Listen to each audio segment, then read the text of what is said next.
फिलिस्तीनी बंदियों के साथ दुर्व्यवहार करते हुए एक वीडियो लीक हुआ है जिसकी जांच की जा रही है। वीडियो की जांच के बीच इजराइल के जो टॉप सैन्य वकील हैं उन्होंने इस्तीफा दे दिया है। इजराइल के शीर्ष सैन्य कानूनी अधिकारी मेजर जनरल यिफत तोमर यरूशलामी ने एक वीडियो लीक होने की जांच के बाद रिजाइन कर दिया, इस्तीफा दे दिया, जिसमें पर्पटली सैनिकों द्वारा एक फिलिस्तीनी बंदी के साथ, एक फिलिस्तीनी होस्टेज के साथ बुरा व्यवहार किया जा रहा है, दुर्व्यवहार करते हुए दिखाया गया है। गाजा युद्ध के दौरान वीडियो जारी करने की परमिशन देने के उनके फैसले पर अब जबरदस्त रिएक्शंस आ रहे हैं और उसके बाद उन्होंने इस्तीफा दे दिया। जिम्मेदारी का नया फैशन हो गया है, जैसे इस्तीफा स्टाइल में दिया गया।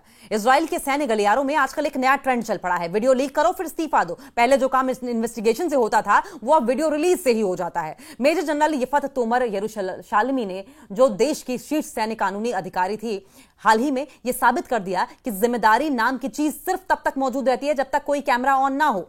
जैसे ही कैमरा रिकॉर्डिंग शुरू होता है, जिम्मेदारी छुट्टी पर चली जाती है। वीडियो में कथित तौर पर एक फिलिस्तीनी बंदी के साथ दुर्व्यवहार दिखाया गया, पर असली हंगामा दुर्व्यवहार पर नहीं, वीडियो रिलीज करने की अनुमति पर हुआ। यानी जो हुआ सो हुआ, पर उसे दिखाया क्यों गया? शायद आने वाले समय में सेना में एक नया विभाग बनेगा, image management and reality filtering unit, जिसका काम होगा यह तय करना कि कौन सी सच्चाई जनता को दिखानी है, कौन सी सच्चाई जनता को देखनी चाहिए और कौन सी सच्चाई सिर्फ रिपोर्ट्स में दबाकर रखी जानी चाहिए। और अब जनरल रिफत ने बड़ी ही विनम्रता से, बहुत ही ह्यूमिलिटी के साथ इस्तीफा दे दिया है। देश में तालियां बज रही हैं, देखो कितने ईमानदार हैं, गलती का पता चला तुरंत पद छोड़ दिया। हाँ बिल्कुल, जैसे कोई रेस्टोरेंट मालिक ग्राहकों को फूड पॉइजनिंग देने के बाद कहे कि अरे छोड़िए, मैं अब रसोई में नहीं, मैं मेन्यू डिजाइन करूंगा। गजा में युद्ध जारी है, मानवाधिकार रिपोर्ट्स फाइलों में बंद हैं और मीडिया डिबेट्स क्या इस्तीफा काफी है पर चल रहा है। पर असली सवाल यह है कि अगर वीडियो न लीक होता तो क्या कुछ भी होता?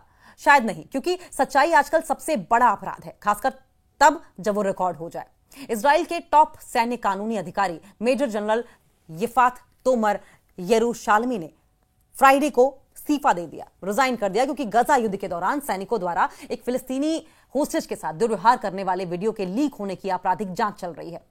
सेना के एडवोकेट जनरल रह चुके तोमर यरूशलामी तब से छुट्टी पर थे जब पुलिस ने इस हफ्ते की शुरुआत में एसडी तेईमान हिरासत केंद्र से निगरानी फुटेज लीक होने की जांच शुरू की थी। इस घटना के लिए 5 रिजर्व सैनिकों पर आरोप लगाए गए हैं। अपने इस्तीफे से पहले रक्षा मंत्री इजराइल कॉट्ज ने कहा था कि उन्हें अपने पद पर वापस नहीं आने दिया जाएगा। अपने पद में तोमर यरूशलामी ने इस बात की पुष्टि की है कि उन्होंने अगस्त 2024 में वीडियो जारी करने की परमिशन दी थी और इस फैसले पर बाद में राजनीतिक प्रतिक्रिया हुई और उनकी बर्खास्तगी की मांग की गई।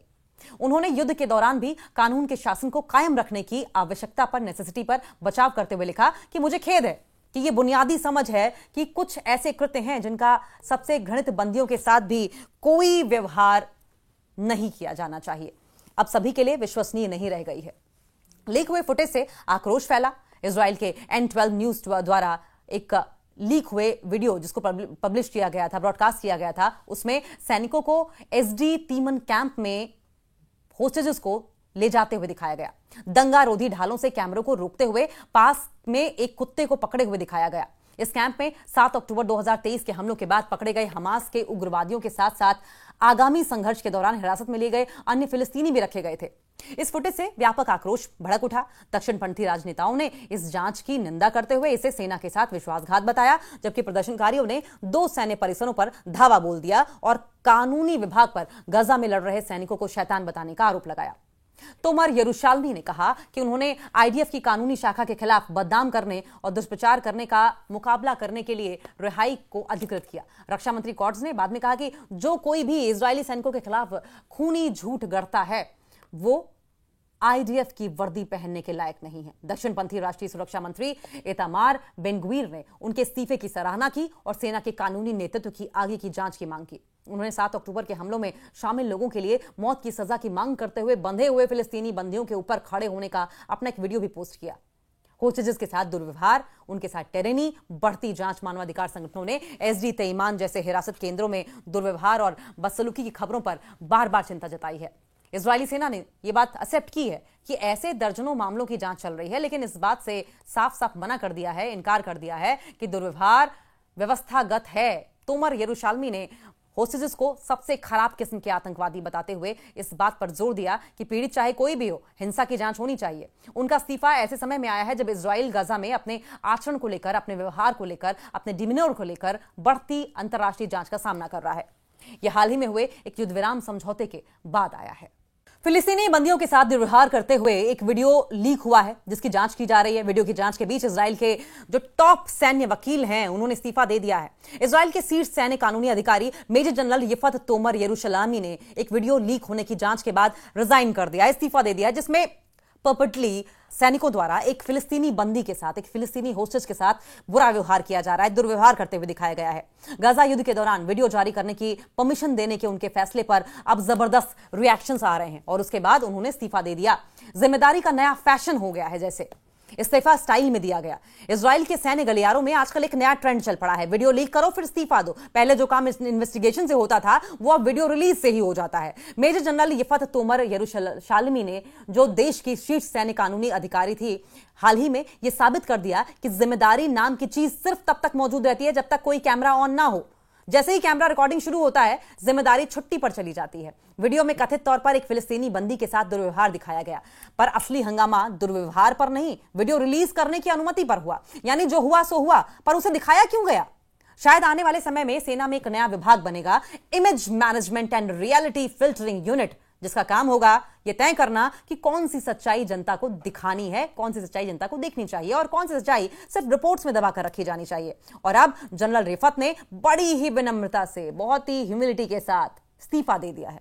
देश में तालियां बज रही हैं, देखो कितने ईमानदार हैं, गलती का पता चला तुरंत पद छोड़ दिया। हाँ बिल्कुल, जैसे कोई रेस्टोरेंट मालिक ग्राहकों को फूड पॉइजनिंग देने के बाद कहे कि अरे छोड़िए, मैं अब रसोई में नहीं, मैं मेन्यू डिजाइन करूंगा। गजा में युद्ध जारी है, मानवाधिकार रिपोर्ट्स फाइलों में बंद हैं और मीडिया डिबेट्स क्या इस्तीफा काफी है पर चल रहा है। पर असली सवाल यह है कि अगर वीडियो न लीक होता तो क्या कुछ भी होता? शायद नहीं, क्योंकि सच्चाई आजकल सबसे बड़ा अपराध है, खासकर तब जब वो रिकॉर्ड हो जाए। इजराइल के टॉप सैन्य कानूनी अधिकारी मेजर जनरल यिफत तोमर यरूशलामी ने फ्राइडे को इस्तीफा दे दिया, रिजाइन कर दिया, क्योंकि गजा युद्ध के दौरान सैनिकों द्वारा एक फिलिस्तीनी होस्टेज के साथ दुर्व्यवहार करने वाले वीडियो के लीक होने की आपराधिक जांच चल रही है। सेना के एडवोकेट जनरल रह चुके तोमर यरूशलामी तब से छुट्टी पर थे जब पुलिस ने इस हफ्ते की शुरुआत में एसडी तेईमान हिरासत केंद्र से निगरानी फुटेज लीक होने की जांच शुरू की थी। इस घटना के लिए 5 रिजर्व सैनिकों पर आरोप लगाए गए हैं। अपने इस्तीफे से पहले रक्षा मंत्री इजराइल कॉट्ज ने कहा था कि उन्हें अपने पद पर वापस नहीं आने दिया जाएगा। अपने पद में तोमर यरूशलामी ने इस बात की पुष्टि की है कि उन्होंने अगस्त 2024 में वीडियो जारी करने की परमिशन दी थी और इस फैसले पर बाद में राजनीतिक प्रतिक्रिया हुई और उनकी बर्खास्तगी की मांग की गई। उन्होंने युद्ध के दौरान भी कानून के शासन को कायम रखने की आवश्यकता पर, नेसेसिटी पर बचाव करते हुए लिखा कि मुझे खेद है कि यह बुनियादी समझ है कि कुछ ऐसे कृत्य हैं जिनका सबसे घृणित बंदियों के साथ भी कोई व्यवहार नहीं किया जाना चाहिए, अब सभी के लिए विश्वसनीय नहीं रह गई है। लीक हुए फुटेज से आक्रोश फैला।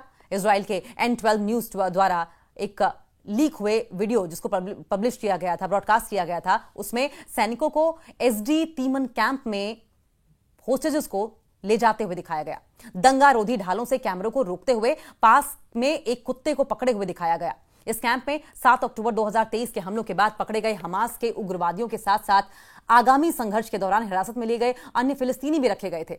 इस फुटेज से व्यापक आक्रोश भड़क उठा। दक्षिणपंथी राजनेताओं ने इस जांच की निंदा करते हुए इसे सेना के साथ विश्वासघात बताया, जबकि प्रदर्शनकारियों ने 2 सैन्य परिसरों पर धावा बोल दिया और कानूनी विभाग पर गजा में लड़ रहे सैनिकों को शैतान बताने का आरोप लगाया। तोमर यरूशलामी ने कहा कि उन्होंने आईडीएफ की कानूनी शाखा के खिलाफ बदनाम करने और दुष्प्रचार करने का मुकाबला करने के लिए रिहाई को अधिकृत किया। रक्षा मंत्री कॉट्स ने बाद में कहा कि जो कोई भी इजरायली सैनिकों के खिलाफ खूनी झूठ गढ़ता है वो आईडीएफ की वर्दी पहनने के लायक नहीं है। दक्षिणपंथी राष्ट्रीय सुरक्षा मंत्री इतामार बेन-ग्वीर ने उनके इस्तीफे की सराहना की और सेना के कानूनी नेतृत्व की आगे की जांच की मांग की। उन्होंने 7 अक्टूबर के हमलों में शामिल लोगों के लिए मौत की सजा की मांग करते हुए बंधे हुए फिलिस्तीनी बंदियों के ऊपर खड़े होने का अपना एक वीडियो भी पोस्ट किया।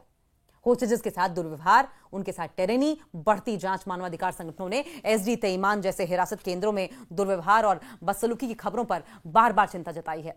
इजरायली सेना ने यह बात एक्सेप्ट की है कि ऐसे दर्जनों मामलों की जांच चल रही है, लेकिन इस बात से साफ साफ मना कर दिया है, इनकार कर दिया है कि दुर्व्यवहार व्यवस्थागत है। तोमर यरूशलामी ने होस्टेजेस को सबसे खराब किस्म के आतंकवादी बताते हुए इस बात पर जोर दिया कि पीड़ित चाहे कोई भी हो, हिंसा की जांच होनी चाहिए। उनका इस्तीफा ऐसे समय में आया है जब इजराइल गजा में अपने आचरण को लेकर, अपने व्यवहार को लेकर, अपने डिमिनर को लेकर बढ़ती अंतर्राष्ट्रीय जांच का सामना कर रहा है।